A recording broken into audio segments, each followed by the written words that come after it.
이 의원님 안녕하세요. 네, 안녕하세요. 신당을 만드신다는 기사 잘 봤습니다. 네, 네, 네, 가장 먼저 본질적으로 말씀드려서 네, 지금 보수 통합을 해야 된다라는 그 많은 이 국민들의 목소리가 높은데 네, 네, 네, 혹시 신당을 만드시면 네, 통합이 아니라 또 하나의 분열로 가는 것 아니냐 네. 이런 걱정에 대해서 어떻게 생각하세요? 지금 이 예. 한국당만 가지고 안 된다라는 게 이제 국민적인, 저는 이제 공감대라고 생각을 합니다. 음, 문재인 정권을 심판하기 위해서 한국당만 가지고 안 된다. 그런데 이제 그 얘기는 뭐냐면 어쨌든 이 지금 우파 진영에 변화가 있어야 된다는 얘기거든요. 예. 네, 예. 그런데 그건 아마 다 공감을 하실 텐데요. 예. 지금까지 다들 기다려 왔는데 변화는커녕 제가 볼 때는 갈수록 악화되고 있다고 저는 판단을 합니다. 예. 그래서 쇄신의 가능성도 별로 없어 보이고, 음, 그렇다면 저는 이 판을 깨는 수밖에 없다. 예. 네, 예. 그래서 판을 깨서 그 과정에서 뭐 다시 뭐 이렇게 재정비가 되면서 통합이 되든 연합이 되든 연대가 되든 어떤 상황이 진행이 되더라도 지금은 이 판을 고정시키는 게 아니라 깨야 된다. 즉 다시 말해서 저는 이 한국당이 거의 해체 수준의 변화를 해야 된다고 생각합니다. 근데 그러려면 현실적으로 그 내부 위원님, 네, 네, 현실적으로 어, 현실적으로 한국당이 해체될 가능성은 거의 없다고 저는 판단하고요. 네. 자, 그러면 이제 그러니까요. 네, 가능성이 없고 네, 보수 통합이 성공하느냐 실패하느냐. 그래서 각각 저 총선을 치르느냐의 선택만 남았는데 네, 자, 이제 이현주 신당이 만들어지면 네. 또 하나의 이제 처음에는 사실 이제 소수 정당으로 시작하는 거 아닙니까?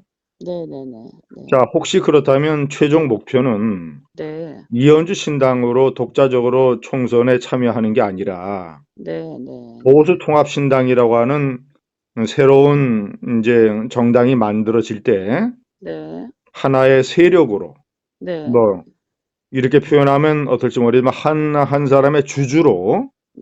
주주로 그 세력에 참여하는 것이 최종 목표가 아닌가 이런 시각도 있는데 어떻게 보세요? 저는 제가 계속 말씀을 드리지만요. 예. 한국당이 변화하지 않으면 어차피 진다고 생각해요. 통합이 지금 진행된다고 말씀을 하셨는데 예. 도대체 무엇을 위한 통합을 하고 있는지 알 수가 없어요. 제가 볼 때는. 국민들한테 지지를 받는 통합을 해야 되는 건데요.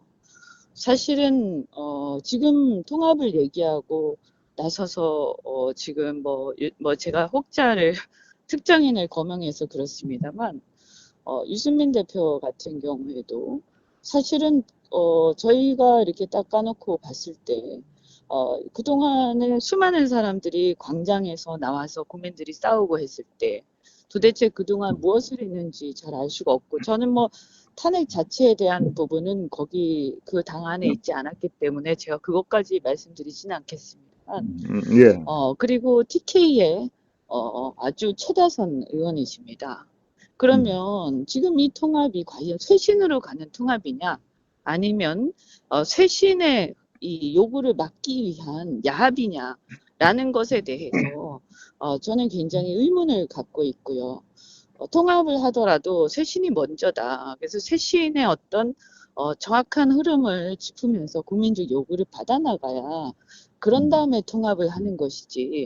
그러면 이런 상황에서 한국당의 쇄신을 기대하기는 힘들고 지금 수많은 젊은이들이 이 정치판이 이렇게 돼서는 안 된다라고 걱정을 하면서 정치에 참여를 하고 싶어도 한국당을 통해서는 그것을 이룰 수가 없고 그냥 또다시 줄을 서서 그냥 구태 정치를 답습하는 것밖에는 별로 할 수 있는 일이 없기 때문에 굉장히 좌절하고 있습니다.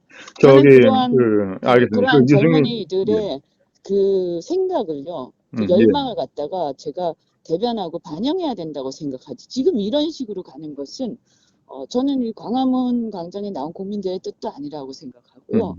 예. 예, 이거야말로 우리가 개혁해야 할 대상이라고 생각합니다. 그 유승민 의원에 대한 지적은 저 공감하는 사람들이 많을 것 같습니다. 네, 자, 그런데 이런 시각에 대해서는 어떻게 생각하세요?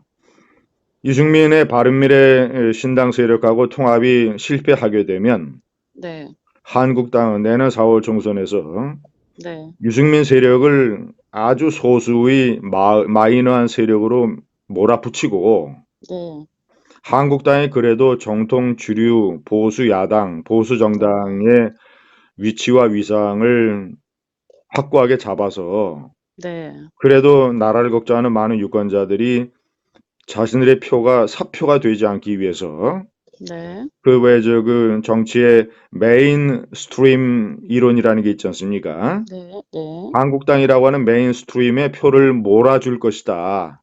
네, 그래서 보수 통합이 실패해도 한국당이 선거에서 이길 가능성이 충분하다라는 분석에 네. 대해서는 어떻게 보십니까? 제가 정확하게 말씀을 드리면요. 예. 지금 조국 사태 전과 후는 완전히 다릅니다. 이건 민심과 이 바닥의 상황들을 잘 파악을 해야 되는데, 조국 사태 이후에 광화문에 나온 국민들, 그 국민들이 자신감을 회복을 했어요. 예. 그리고 사실은 그분들 덕분에 상황이 좀 회복이 됐었던 거거든요. 예. 정치권 때문이 아닙니다. 정치권이 망쳐놓은 걸 국민들이 살려낸 거예요. 예. 그런데 그런 것에 대해서 저 같으면 이렇게 하겠습니다. 통합을 한다면 그 시민사회부터 통합하겠습니다. 음, 그리고 유승민 맨 나중입니다. 그것은. 예. 모든 사람, 보수들이 통합이 된 다음에 사람들이 공감대를 가질 때 그때 가능한 얘기지. 가장 반감이 크고 사실은 전혀 이렇게 합리적인 어떤 타당성이 없는 어떠한 그 기여를 했는지 잘 모르겠는데 음, 그렇게 해서 묻지마 통합, 도로 새누리당 통합식으로 간다는 게, 이게 어떤 저는 공감을 얻기가 굉장히 어렵다. 그냥 이벤트나 이제 일시적인 관심을 끌 수는 있겠지만, 궁극적으로 어떤 국민들의 감동을 얻기는 어렵다. 이렇게 저는 판단을 하는데요. 그러니까 한국당이 문제는, 만약에 변하지 않으면 네. 조금 전에 말씀드린 메인 스트림 이론도 작동을 하지 않을 것이다. 이제 그리고 이렇게 지금 문제는 뭐냐면, 심각한 문제가요. 제가 이거는 꼭 지적을 하고 싶은데요. 그래서 광화문 이후에 그 조국 사태 이후에 사실은 유승민 대표는 잊혀졌어요. 국민들 사이에. 그래서 사실은 그 존재감이 굉장히 줄어들어 있었는데 문제는 뭐냐면 지금 이 통합 논의를 지나치게 이렇게 그 섣불리 그것도 가장 예민한 부분, 그러니까 달성되기 이 합의가 이루어지기가 어려운 부분을 그리고 가장 내부에서 분란이 일어나기 쉬운 부분을 먼저 건드리는 바람에 사실은 이제는 통합을 안 하면 어느 정도 타격을 입을 수밖에 없는 그런 상황으로 가고 있다고 저는 판단합니다.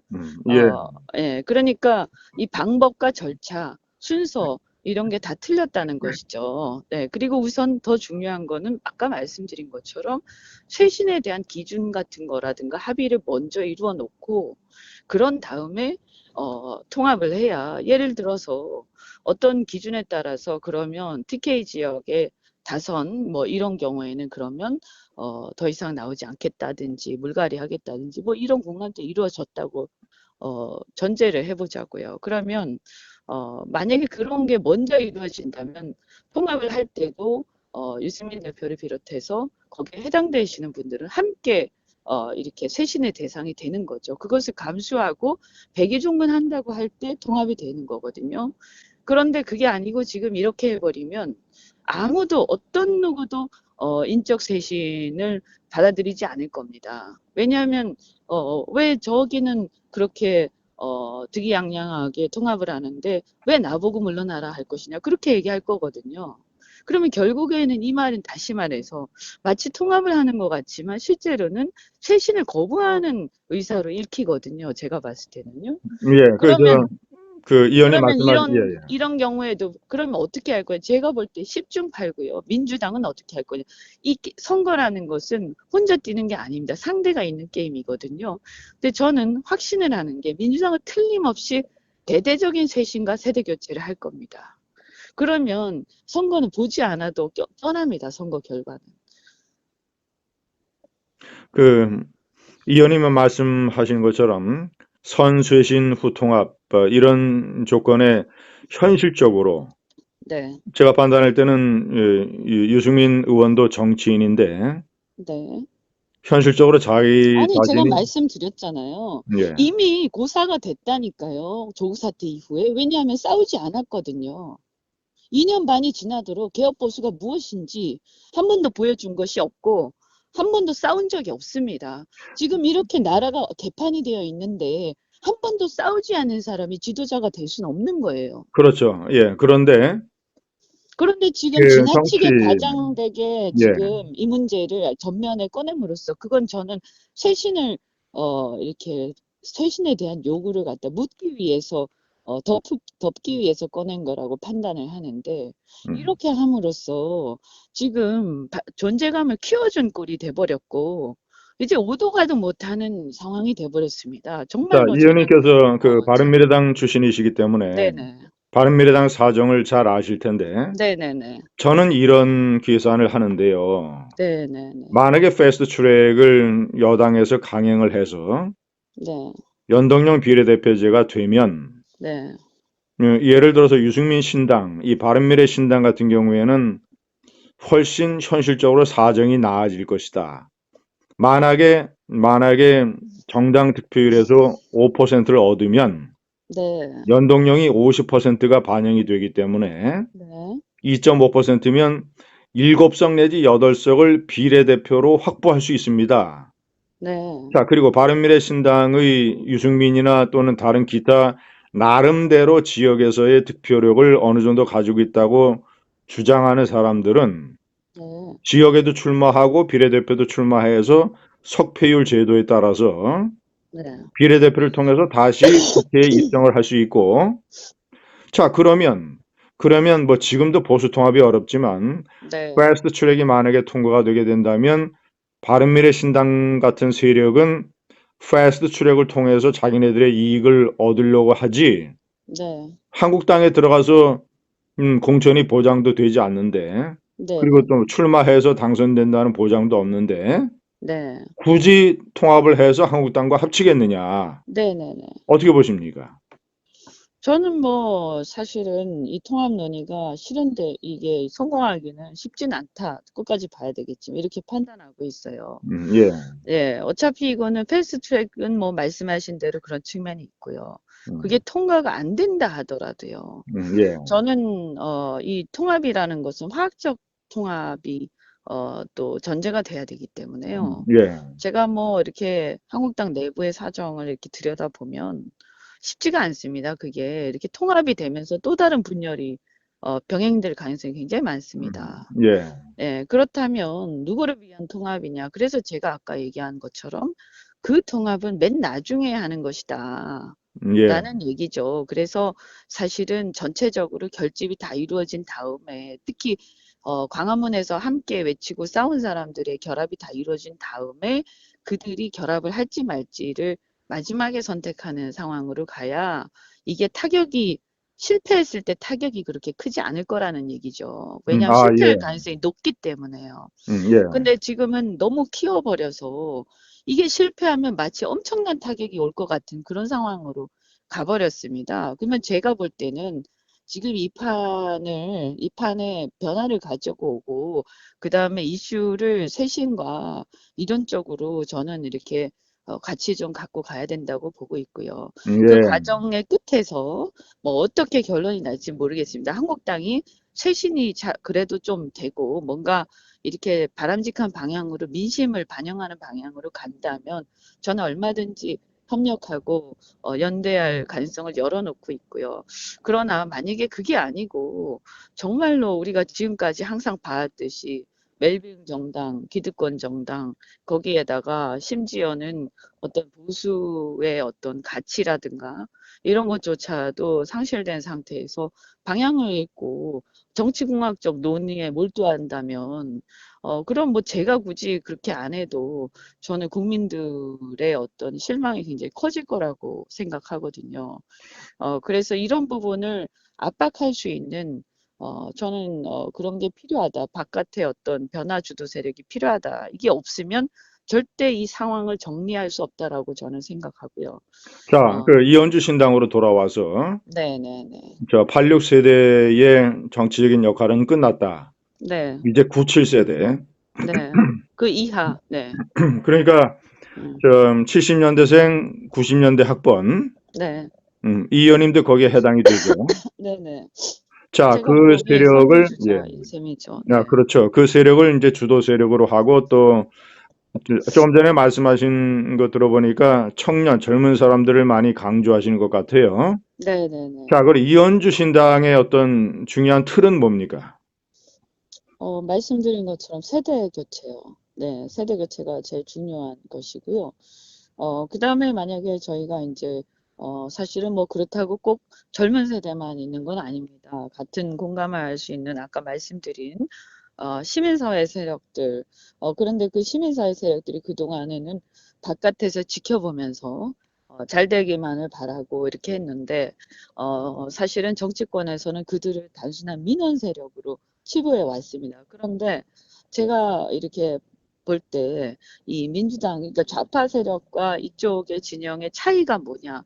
저쪽은 기층 세력과 이 정치권의 엘리트 정치 세력 간의 이 협력과 공존이 매우 유기적으로 이루어지고 있는데 반해서 이쪽은 매우 심하게 유리가 되어 있습니다. 그 대표적인 게 바로 표창장 사건입니다. 예. 그래서 네네네. 그러니까 사실 광화문의 광장에서 수많은 국민들이 머릿수라도 채워주자 이런 애국심으로 뛰쳐나와서 이렇게 그냥 거기에 다 나와서 지방에서부터 올라오고 했는데도 불구하고 그들에 대한 감사 또는 그들과의 소통 이런 것보다는 그들만의 리그에서 표창장을 주고 이런 것 때문에 많은 지탄을 받지 않았습니까? 그런데 저는 이제는 사실은 문재인 정권의 이런 어떤 폭정을 지켜보면서 국민들이 상당히 많이 참여를 하기 시작했고, 이러한 참여하고 각성된 우파 국민들을 저는 정치권하고 연결시킬 필요가 있다. 그래야 제대로 된 싸움을 할 수가 있고, 그래야 제대로 된 사실 시민사회를 형성할 수 있다. 그래서 그 중간 통로로서 사실은 정치권에서 그 시민사회 출신들 중에서 훌륭한 분들을 많이 저는 등용을 해야 된다고 생각을 합니다. 그래서 그런 분들을 어떻게 보면 뭐 엘리트 정치인들에 비하면 학력이라든가 이런 것들은 좀 모자랄지 모르겠지만 그러나 실질적으로 애국심이라든가 다른 소통 능력 그리고 기반 그 일반 바닥의 민심에 대해서 훨씬 더 감수성이 예민하기 때문에 사실 정치는 그런 게 더 많이 필요한 거거든요. 그래서 음. 그런 분들을 대거 저는 정치권에 끌어들일 수 있는 그런 통로 역할을 또 우리가 하고자 합니다. 하나의 이현주 신당이 그런 새로운 정치 세력으로 자리 잡으면 네, 그래도 최종적인 모습은 네, 아무리 명분이 분명하고 네, 또 새로운 정치를 표방한다 하더라도 현실적으로 반문재인 표가 분열되는 것은 네, 참으로 위험한 일이기 때문에 네. 최종적인 모습은 어쨌거나 한국당과의 연대 통합 이럴 가능성을 높게 봐야 되겠군요.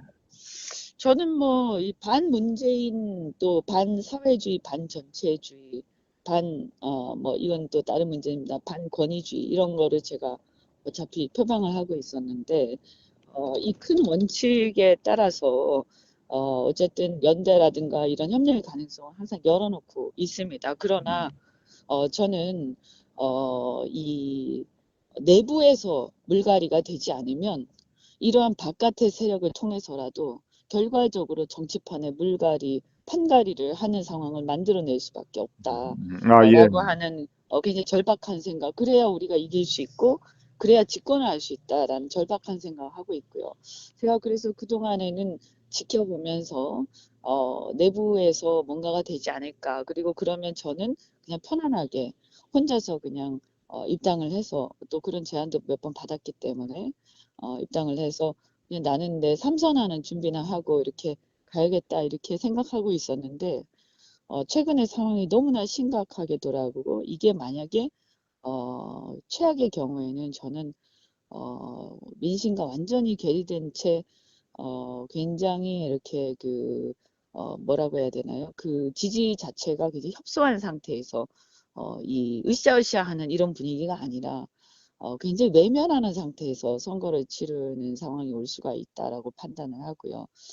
그렇다면 일종의 이제 그런 것들을 보완할 수 있는 그래서 전체적으로 우리가 전체적인 승리를 위해서 이 판을 보완하고 이것을 흔들어서 재정비하게 하는 어떤 힘을 가할 수 있는 세력을 빨리 형성하는 게 시급하다라는 판단을 했습니다. 물론 저 저 혼자 힘으로는 한국당으로부터 입당 네, 제안을 여러 번 받으셨습니까?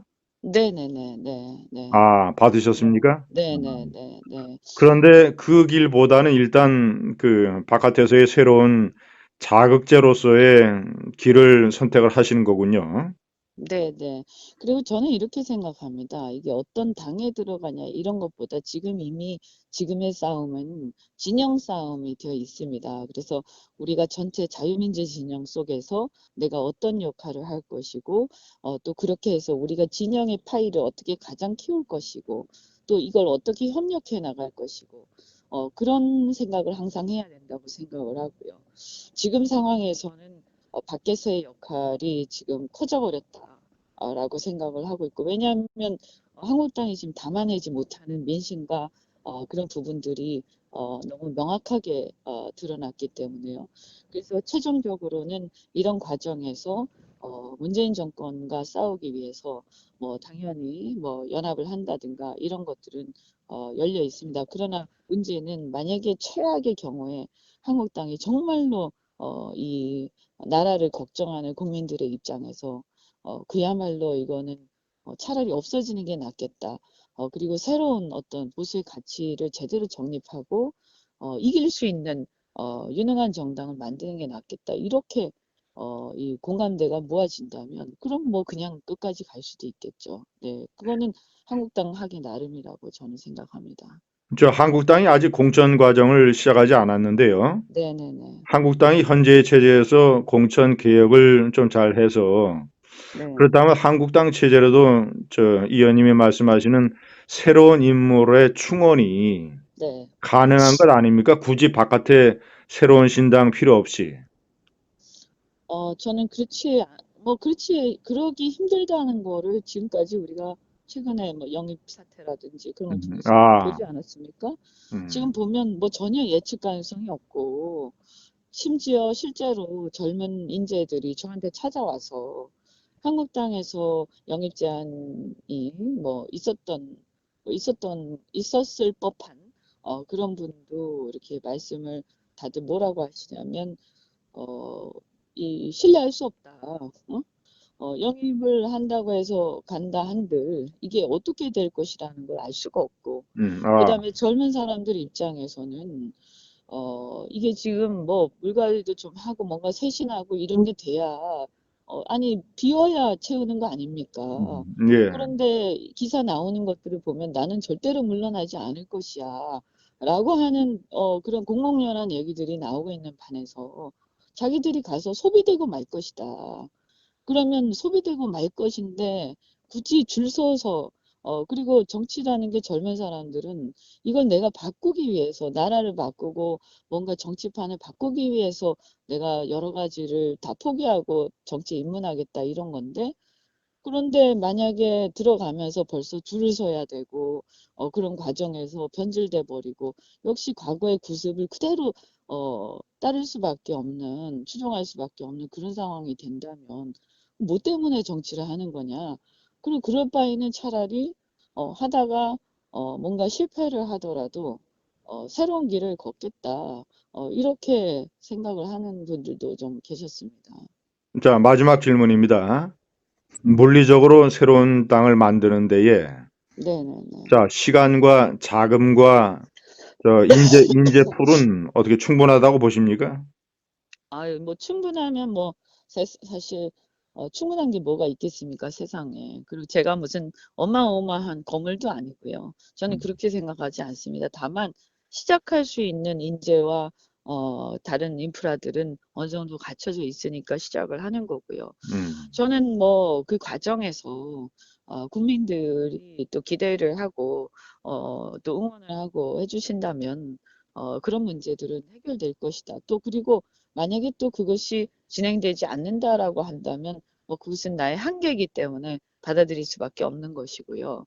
다만 이제 저는 그냥 이런 상황에서 사실 굉장히 뭐 어떻게 보면 충분하다고 볼 수는 없겠지만 다소 미흡하더라도 여기서 누가 이 깃발을 들 수 있는 사람 누가 있냐? 그럼 나라도 들어야 되는 거 아니냐? 그 많은 젊은이들이 좌절하고 그러나 이제 분노하고 있는데 이런 상황에서 또 시민사회도 마찬가지고요. 누군가는 깃발을 들어야 되지 않냐? 그럼 그냥 제가 하나의 그냥 90점이 되는 의미인 것이지 이게 뭐 완비된 상태에서 이건 반드시 성공할 거니까 하는 거다. 이런 거는 아닙니다. 그러나 아시다시피 이게 진행되는 과정에서 저는 충분히 해결될 거라고 보고요. 일단 초기에 이제 뭐 세팅하고 또 출발할 정도의 그건 있으니까 그러니까 이렇게 해서 그러면 우선 출발하고 더 많은 인재들과 더 많은 국민들의 마음을 모아보자.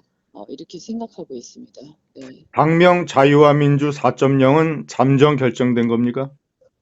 네네. 그냥 가칭인데요. 뭐 아직까지 아, 가칭. 창준이도 네네. 창준이를 아직 이제 발견 대회를 아직 하지 않은 상태인데 그걸 준비하는 단계죠. 그래서 가칭인데 뭐 저희가 대충 이제 생각하기로는 지금 현재 대한민국에서 자유가 제대로 실현되지 않고 있고 또 민주주의도 제대로 실현되지 않고 있고 또 사실은 어떻게 보면 우리 역사 속에서 항상 말들은 많이 있었지만 그것을 정말 진정성 있게 구현하고자 하는 그런 정치 세력이 있었냐. 이걸 우리가 이제는 여러 가지 역사적 이제 흐름이 이제 다 지나간 상태 아닙니까? 87년 이후에 30년이 흘렀는데요.